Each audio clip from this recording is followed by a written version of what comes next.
لو انت بتتفرج على الفيديو ده بالليل فنصيحة اقفل النور واسمعني كويس. القصة اللي هحكيها دي مش خيال، دي موثقة واتكررت أكتر من مرة في نفس المكان، في مستشفى من أقدم وأعرق المستشفيات في القاهرة في مصر.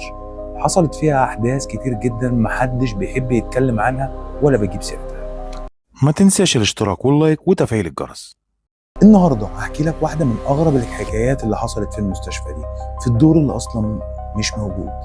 سنة 1996 الساعة 3 الفجر في المستشفى اللي اتكلمنا عنها كانت الدنيا هادية جدا وكل شيء مستقر. ممرضة كانت شغالة هناك في الدور الثاني، طلب منها الأمن إنها تستلم حالة جديدة محتاجة إنها تتنقل للرعاية المركزة. الممرضة خدت الملف وكانت كل حاجة عادية جدا، وركبت الأسانسير لغاية لما داست على زرار الدور الأرضي. الأسانسير ابتدى ينزل، لكن الغريب جدا ومرة واحدة وقف عند الدور السادس بدون أي مقدمات، وبعدها اتحرك لوحده لغاية لما ظهر رقم 13 على الشاشة. الممرضة استغربت جدا وعلت صوتها وابتدت تزعق: يا جماعة أصلا مفيش دور 13.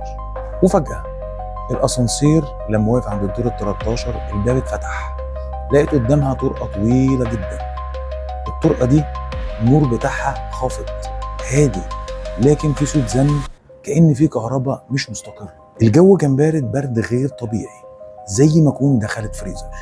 الممرضة قررت انها ما تخرجش بره الاسانسير، لكن فجأة ابتدت تسمع صوت خطوات بطيئة وتقيلة بتقرب ناحيتها ببطء. الممرضة جسمها اتجمد، ايديها بتترعش، الدنيا باردة جدا، وهي ابتدت تبقى مش متحكمة في اعصابها ومش عارفة تماما من ايديها اللي بتترعش تدوس على زرار الارضي. الباب مش راضي يقفل. سمعت صوت بيهتف باسمها، ست بتهمس وتقول باسمها: ارجعي قبل فوات الاوان. الصوت كان واضح جدا برغم ان ما كانش فيه اي حد ظاهر.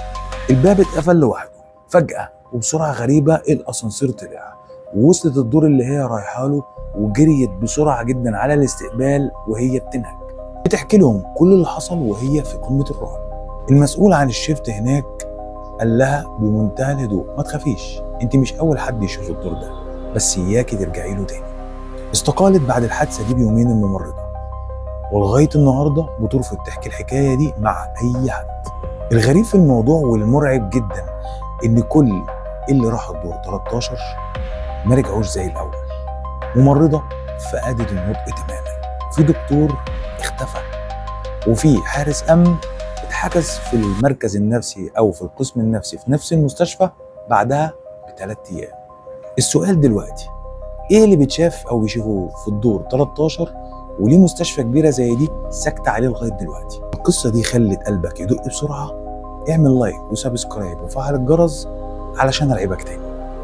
ولو انت عندك قصه مرعبه يا ريت تكتبها لنا في الكومنت، يمكن تكون هي قصه الفيديو اللي جاي، واللي جاي مرعب اكتر.